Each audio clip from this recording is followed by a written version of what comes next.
So you're starting to know a lot of chords. There's one other kind of chord you might run into as you're going through learning songs. Those are slash chords, and those can stop you in your tracks. They can be very intimidating looking. You'll see a C/G or a D/F sharp. No reason to be intimidated. The best way to think of those is think of them as fractions. When you see C/G, the first letter is the name of the chord, and the second letter, G, is the bass note. So it's basically telling you it's a chord you already know, C, with a different note in the bass. So like, let's start with a C. All the chords you've learned so far have their letter name in the bass. So like your C chord, your 5-string C chord, has a C note in the bass. So to play a C/G, which would also be called C over G, you might hear people refer to it like that, you need to figure out some way to get a G note in the bass while you're still playing the C chord. There's a way to do that, which is just like this. Okay, so I took the C chord, I hopped my third finger to the 3rd fret of the 6th string, and then I tucked my 4th finger on the 3rd fret of the 5th string. So my 4th finger is playing the note that my 3rd finger was playing, and I've added a G to the chord. So C/G is this. Now, it's a bit muddier sounding than the regular G, a regular C chord. That added bass note has given it a different sound. And these chords have very specific uses. Another one that you might see very often is G/B. Maybe the best way to think of this one is to start from a G chord. Here I'm playing a G chord. Okay, that has a G in the bass. You need to make it have a B in the bass, G/B. Just get rid of your 3rd finger. And so now you're turning into a 5-string chord. You're going to start, this is the bass note, which is a B. So I'm strumming 5 strings. I took my 3rd finger away simply because it's not serving any purpose and it's kind of getting in the way of the note that I'm playing with on the 2nd fret of the 5th string.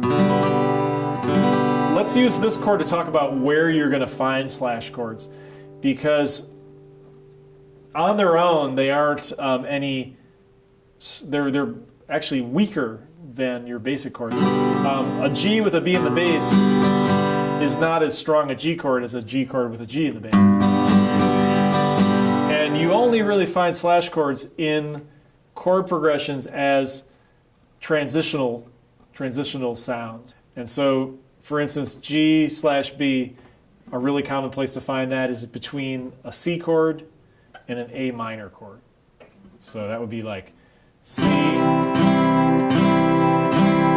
G/B, A minor. And so notice what's happening there. What you're doing is you're building a bass line.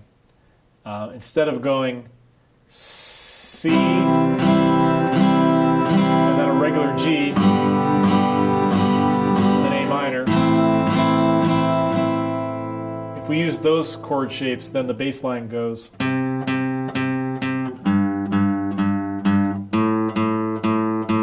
If we use G over B, or G/B, then we have a cool bass line like this, a descending bass line.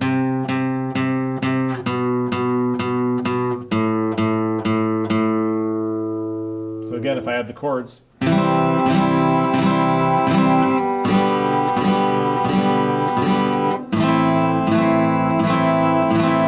it's a pretty subtle difference, but it makes a difference. But while we're on the subject, you can very often skip slash chords. So for instance, what I was just talking about would be if you didn't know G over B or didn't want to play G over B, you could get away with just playing a G. So in other words, take the slash chord, take whatever the first letter is, and just play that chord. That's totally permissible. Some songs depend a lot more than others on slash chords. Songs that are originally written on piano tend to use slash chords more often because on the piano it's very easy to hold a chord in one hand and then kind of change the bass notes with the other hand. Some of the songs that Paul McCartney wrote with the Beatles, like Hey Jude and, what's another one? I'm blanking out, but Hey Jude is a good example.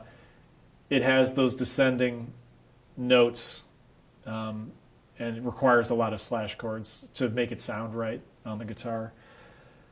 A few more common ones that are worth knowing. Some of them are extremely easy. So for instance, if you see a D over A, well, your regular D major is a 4-string chord, and you're using a D in the bass. D over A, you simply strum 5 strings. You've added an A in the bass.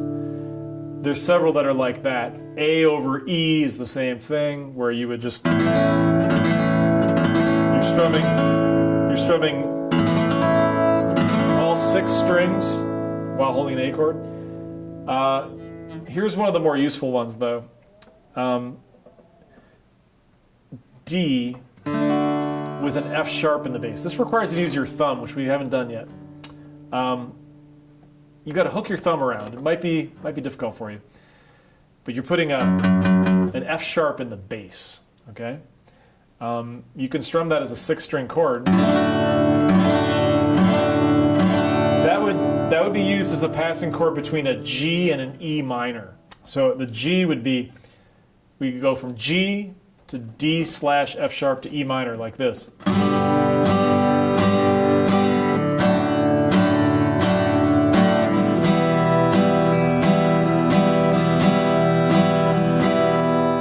Likewise, you could also do a D7 with an F sharp in the bass. That's another chord you're going to find out.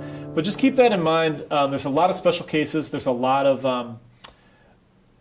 variations among these chords. But if you can just keep in mind that's what's going on when you see one of those tricky looking slash chords, that should help you out.